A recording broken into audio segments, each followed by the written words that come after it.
यूहन्ना 3:35 का आयत पढ़िए। यदि पिता आपका आदर करेगा तो सोच लेना यूहन्ना 3:35 का वचन आप में पूरा होगा। पिता पुत्र से प्रेम रखता है और उसने सब वस्तुएं अपने पुत्र के हाथ में दे दी हैं। पिता आपसे प्रेम करता है, इसलिए सारी चीजें आपको दे दिया है। अब आप आमीन बोलकर लो या ना लो, ये आपकी मर्जी। पिता ने सारी चीजें किसको दे दी? बोलिए बोलिए, किसको दे दी? पिता ने अपनी संपत्ति किसे दे दी? पिता ने अपना सब कुछ किसे दे दिया? हाँ, यीशु मसीह को दे दिया। यीशु मसीह किसने भेजा था? हाँ, पिता ने भेजा था ना। जब पिता ने भेजा तो हमें आपको कौन भेजा? अब पिता नहीं, यीशु मसीह के नाम से। जब पिता ने ही, जब तक पिता ना चाहे हम पुत्र को जान नहीं सकते, सीधी सीधी बात। और जब वो हमें सब कुछ सौंपना चाहता है, सब कुछ देना चाहता है, तो कैसे? अगर हम यीशु मसीह का आदर ना करें, क्या हमें कुछ मिलेगा? यीशु के वचनों का सम्मान ना करें, आदर ना करें, क्या हमें पिता हमारा आदर करेगा? याद रखना, वो कभी कुछ नहीं करेगा। वो हमारा आदर नहीं करेगा। अगर आप आदर यीशु मसीह का नहीं कर रहे हो, वो आपका आदर नहीं करेगा। पहला इतिहास 29 अध्याय और उसकी 12वीं आयत, वहां पढ़िए क्या लिखा है। पहला इतिहास 29 का 12 में जाइए तो वहां पर आपके लिए क्या रखा गया है, हम पढ़ेंगे आपके लिए। वहां एक बहुत बड़ी चीज रखी गई है। प्रभु आपके लिए क्या कहना चाहते हैं, पढ़िए। लिखा है धन और महिमा। हाथ उठा के बोलो, धन और महिमा। धन के साथ में अगर महिमा जुड़ जाती है तो आपका धन शैतान चोरी नहीं कर पाएगा। सुनो, कान है आपके? मैं कह रहा हूं, अगर आपके धन के साथ में महिमा जुड़ जाए, परमेश्वर की महिमा, आपका धन शैतान नहीं ले सकता।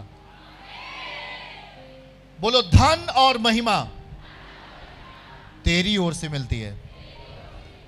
तू सबों के ऊपर राज्य करता है। सामर्थ्य, पराक्रम हे प्रभु तेरा ही है, और सब लोगों को बढ़ाना और बल देना तेरे ही हाथ में है। इस वचन को नोट करो, वो हमें बढ़ाना जानता है। लिखा है कि सब लोगों को बढ़ाना और बल देना तेरे ही हाथ में। आज हम प्रार्थना करते हैं, हमारी प्रार्थना महिमामय होनी चाहिए।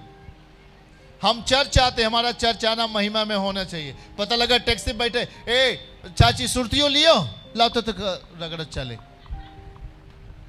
अबे बहुत दूर है। ओ भैया सिगरेट लियो,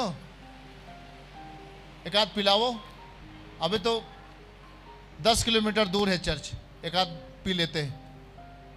आपने भक्ति को दूषित कर दिया। आप जो पाने की इच्छा से आ रहे थे, आपको कभी नहीं मिलेगा। आप और डिमोशन पे जाओगे। जब आप अपने ऊपर कंट्रोल नहीं है, आपको खुद के ऊपर कंट्रोल नहीं, अपनी इच्छाओं के ऊपर कंट्रोल नहीं, आप कहां जा रहे हो? वो बात की बात है कि आप सच्चाई से आना चाहते हो, कोई आपको रोक रहा था फिर भी आप आए, वहां डबल आशीष आपके लिए। शैतान रोकता है कि आप कभी भी ना जाओ, सच्चाई को ना सुनो। मैं कह रहा हूं कि यदि आपके धन के साथ, आपके पैसे के साथ अगर महिमा जुड़ जाए तो आपका धन कोई चोरी नहीं कर सकता। आपके विश्वास के साथ महिमा मिल जाए, वो आपका विश्वास कोई चोरी नहीं कर सकता। याद रखना, ग्लोरी में जो जिंदगी है परमेश्वर देता है। आज उसी सेवा की बात हो रही है ना, क्या हम उसकी सेवा करते हैं? आज सामने कोई बीमार है, कोई रो रहा है, कोई, उसे हम कभी सुसमाचार नहीं बताए, चोरी से आ गए और जी कहो जान जाएंगे तो हमारा न्योतवे काट देंगे। अरे तुम गलत थोड़ी कर रहे हो, तुम गलत कर रहे हो क्या? संविधान तुम्हें अधिकार दिया, तुम खूब प्रचार करो, खूब जाओ है?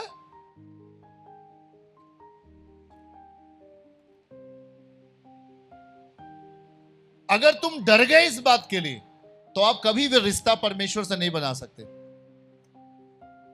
कभी भी नहीं। अगर आप परमेश्वर के रूल और नियम में नहीं हो, आपकी बुद्धि भी तेज कभी नहीं होगी। इसलिए हमारी लाइफ में शारीरिक या भौतिक चीजें नहीं आनी चाहिए। परमेश्वर अपने लोगों को लाभ देने के लिए ही आया है।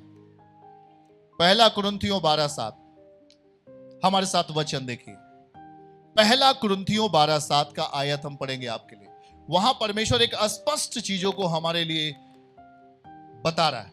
पहला कुरिन्थियों 12:7 का वचन में लिखा गया है, किंतु सबके लाभ पहुंचाने के लिए, बोलो, किंतु सबके लाभ पहुंचाने के लिए हर एक को आत्मा का प्रकाश दिया जाता है। हाथ उठा के बोलो, आत्मा का प्रकाश। क्या पहुंचाने के लिए? कोई आपका पैसा लूट ना पाए, कोई आपका पैसा धोखे से छीन ना पाए, कोई आपके बेटे बेटियों को व्यभिचार में फंसा ना पाए, और ना तो वो खुद फंस पाए। इसके लिए प्रभु कहता है कि मैं तुझे आत्मा का प्रकाश देता हूं। ये आत्मिक सेवा से मिलती है। पड़ोसी को बोलो, ये आत्मिक सेवा से मिलती है। आत्मा का प्रकाश पाने के लिए कैसे मिलेगा? आत्मिक सेवा के माध्यम से आपको आत्मा का प्रकाश मिलेगा। और जब आप आत्मिक सेवा करोगे तो आप ये नहीं देखोगे कि ये कैसे हुआ, ये कैसे हुआ। आप जहां भी रहोगे उसकी सेवा ईमानदारी से करोगे। बातों को समझ रहे कि नहीं? इतना ध्यान देना। आप अपने आप को जागरूक बनाओ। पागल क्यों बने रहते हो हमेशा? कोई भी आप आकर के आपको पागल बना के चला जाता है। याद रखना है, अपनी जिंदगी में सबसे हाई पोजीशन पर, सबसे टॉप पर किसको रखना है अपनी जिंदगी में? यदि प्रभु आपको लाभ देने के लिए बुलाया, वो आपका नुकसान 1% नहीं होने देगा। मैं बोल रहा हूं 1%, 100 रुपया में 1 रुपया भी आपका जाने नहीं देगा व्यर्थ। इतना सतर्क परमेश्वर रहता है आपके लिए। वो अपने दूतों को आपके लिए लगा के रखता है, पर आप भी उसकी बाउंड्री में रहना सीखो। पता लगा अनाप शनाप लाभ मिल रहा है, उसमें अनाप शनाप करके वहां लाभ लेने के लिए चले गए। जहां पर आपको हर बात को प्रार्थना पूर्वक हैंडल करो, हर चीज को प्रार्थना के माध्यम से पूरा करो। कुछ भी अनैतिकता रीत से अगर आप में आता है, कुछ भी गलत तरीके से आप में आता है, उसके प्रति अपने आप को मत लेके जाओ, रोको। पड़ोसी को बोलो, वहां रोकना है अपने आप को। हमें ऐसा लाभ नहीं चाहिए। समझ रहे कि नहीं समझ रहे आपको? तो गलत चीज में अपने आप को शामिल नहीं करना। पड़ोसी को बोलो, गलत चीजों में अपने आप को शामिल मत करो। क्योंकि पहला कुरिन्थियों 12:7 कहता है, प्रभु आपको लाभ देने के लिए क्या करेगा? आत्मा का प्रकाश देगा। बोलो, आत्मा का प्रकाश। हाथ उठा के बोलो, आत्मा का प्रकाश। और यदि आपको आत्मा का प्रकाश मिल गया है तो अपने आप को उसकी सेवा के लिए निकल पड़ना है। यीशु ने आपको चंगा किया है, प्रभु ने आपके लिए काम किया है, कृपा किया है, तो उसकी सेवा के लिए हमें क्या करना है? मैं समझ रहा हूं कि आज अगर आपने अपने जीवन को बीज के तहत बो दिया, अपने जीवन को परमेश्वर के लिए दे दिया, उसका काम कर रहे हो, कल के दिन आपका बेहतर जीवन होगा यीशु के नाम में। स्वर्ग और पृथ्वी का सारा अधिकार किसे दिया गया? यीशु को दिया गया। जाते जाते प्रभु कह रहे थे, स्वर्ग और पृथ्वी का सारा अधिकार मुझे दिया गया है। खजाना किसके पास है? आपकी आवाज धीमी आ रही है। सफलता किसके पास है? चंगाई किसके पास है? आनंद किसके पास है? शांति किसके पास है? सब कुछ किसके पास है?